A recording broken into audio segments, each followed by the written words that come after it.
flew from the whale's blowhole like a supersonic jet. And below me, the ocean became a sheltered bay studded with wild shapes.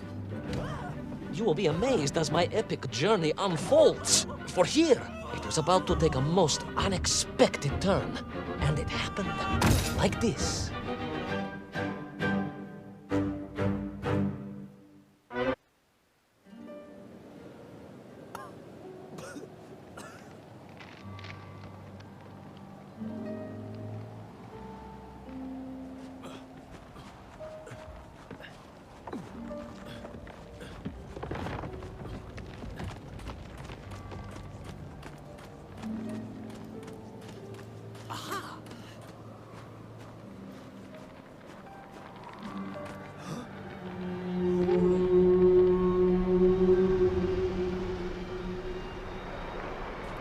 It was a beautiful but deadly wasteland.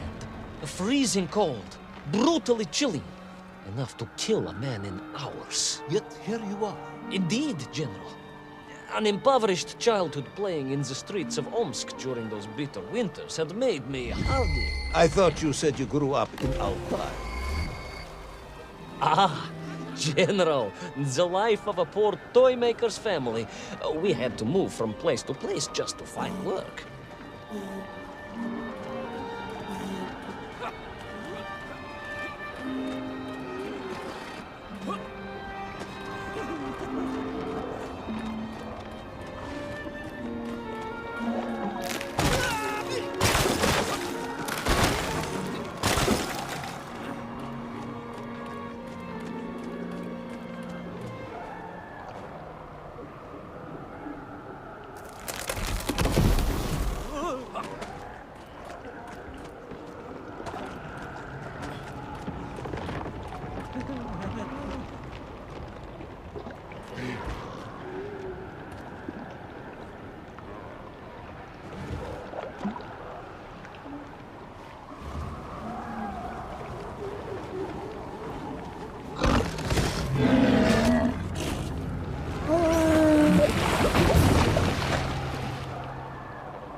Sanikov land, eh?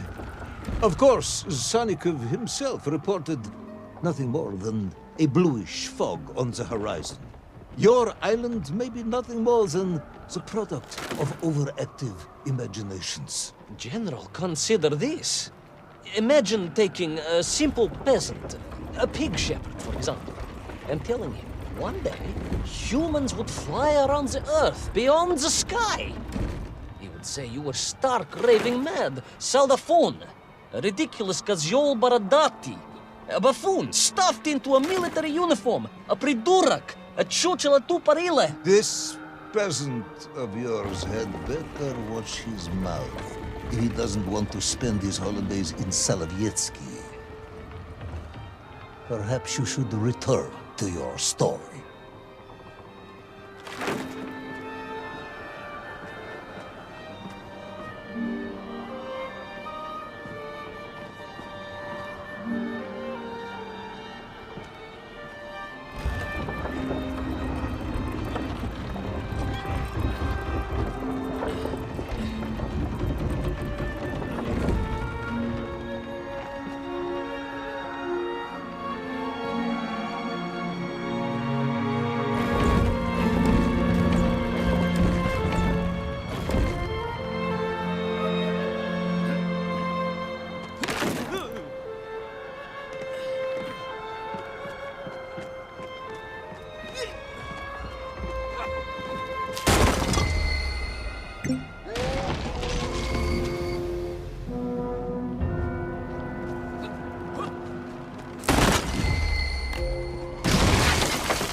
There in the cliff, I could not believe it.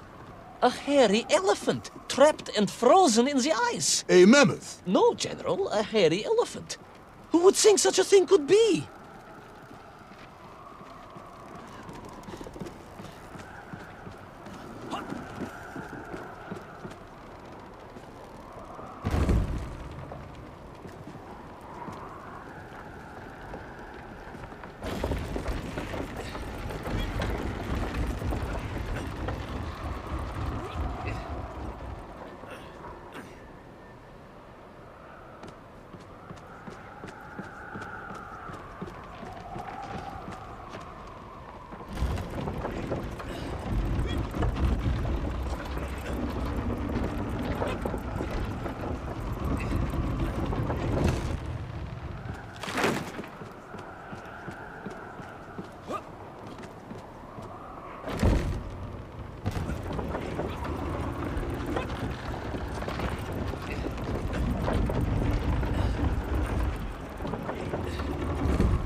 Trudged onwards through the blizzard, one foot grimly in front of the other, blinded by the snow, my nose becoming quite blue.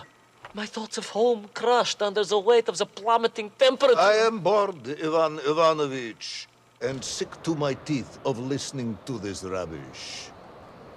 Let us speak plainly now. You will tell me where my bomb is, or I will have you shot. I am just getting to that, General. Shot! Comrade Primal! Shot with real bullets, fired from a real gun, not some ludicrous Bultavia about lost cities and dinosaurs and mink and mammoth. It was a hairy elephant. No! I will not tolerate any more! Where is the bomb, Ivan Ivanovich? Where is little Orpheus? It was right there. What? It was there. At least I realized it must be. Where? Here? On Sonic's land? Yes, General. Because as the storm began to clear, I realized with a strange excitement and trepidation that I was not alone on Sonic's land.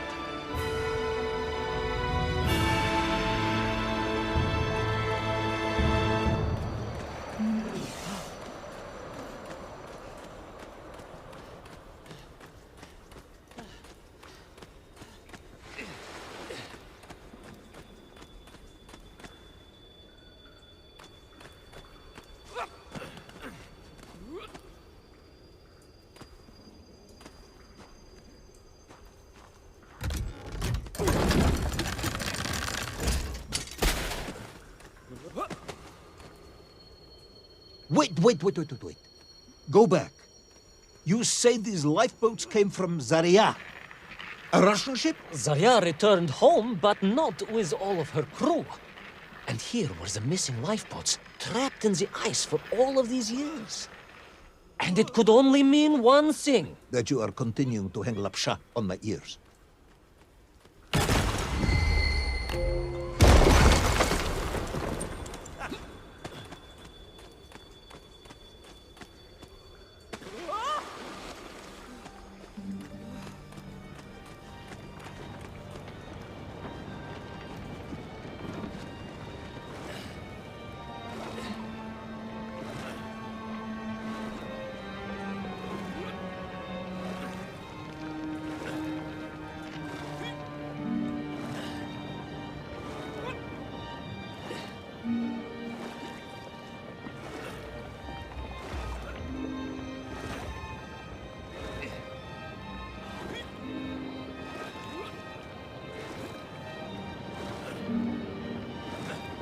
Baron Edward von Toll.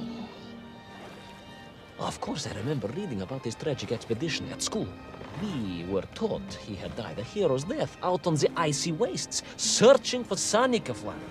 Yet what if, in doing so, he had sailed accidentally into the interior, deep below the crust of the world?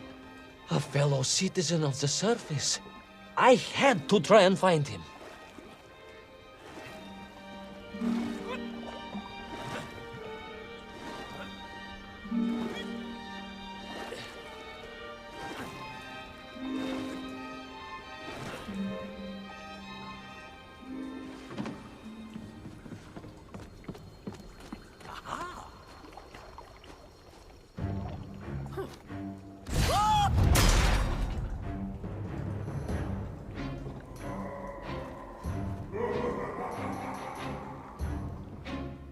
A dead explorer stole my... Not dead, General, but quite insane.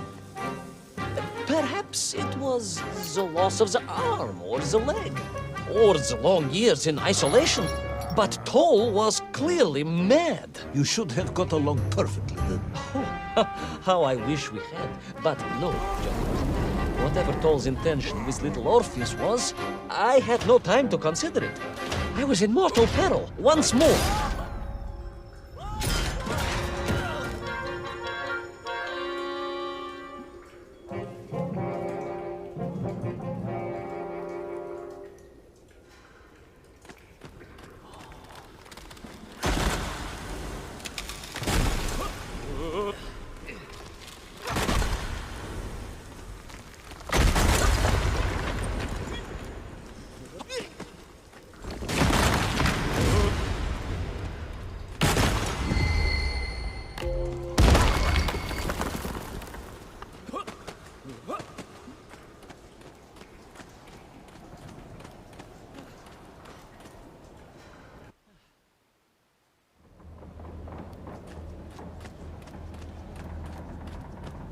So, you believe that Toll had somehow enslaved the Menkiv and bent them to his will? I do, General. It was obvious. Why else would they serve him? And how else could they be so different from their free comrades? These odd helmets they wore, it was the science of our times. No doubt about it. Although fused with some strange crystal technology I could not recognize.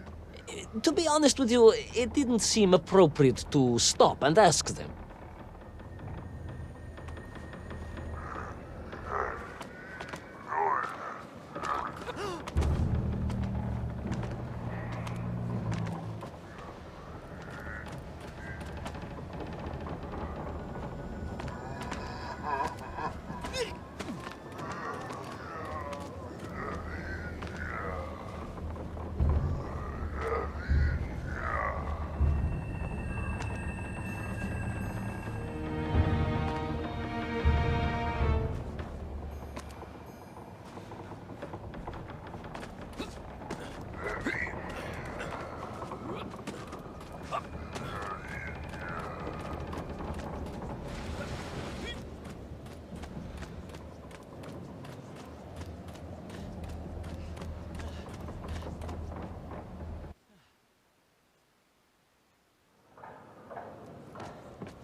This dog!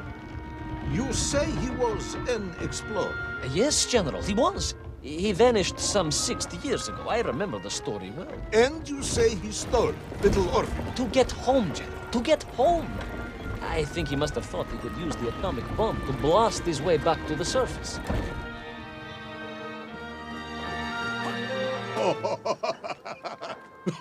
Brilliant, Ivan Ivanovich! And you expect me to believe that a 100-year-old madman not only survived below the Earth's crust, but enslaved his Mienkiv, explored the lost worlds, and discovered the secrets of atomic power, all by himself? A Tsarist general! An imperialist! No doubt harking back to the terrible days before the Great Revolution.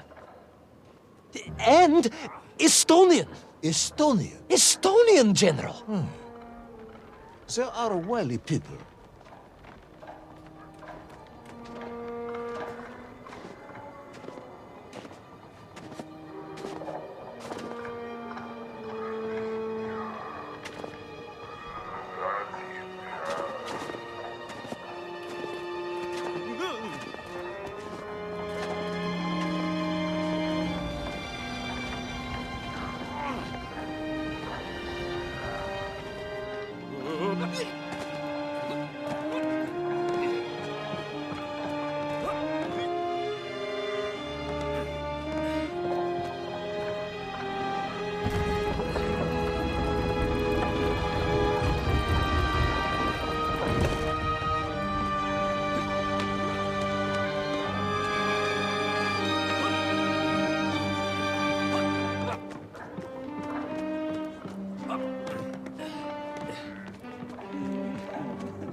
The slave mines stretched away into the distance, and I sometimes wondered if I would ever find my way out.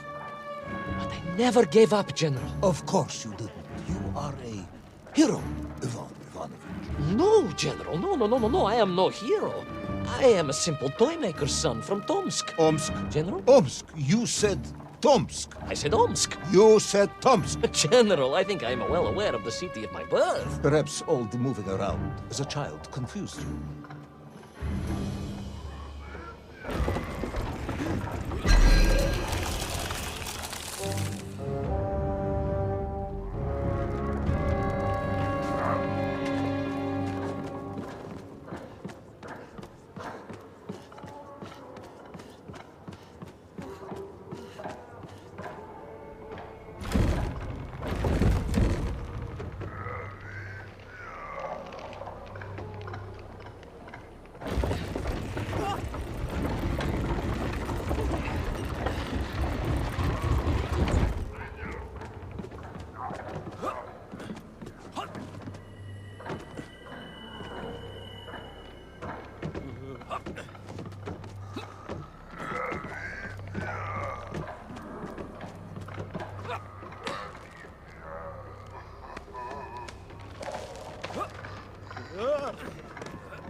On we flew, across the deserted, frozen plateau. I was single-minded in my pursuit, dogged in my determination.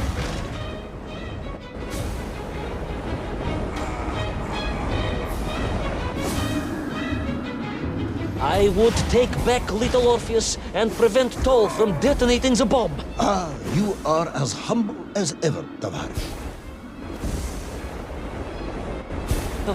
Well, General, you are a great military leader, a great strategist, whereas I am simply the humble son of a watch toy maker, and driven by patriotic fever, with no regard for my own safety. I rushed blindly on.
Will our courageous yet unfortunate hero drown in the depths of an inhospitable frozen sea?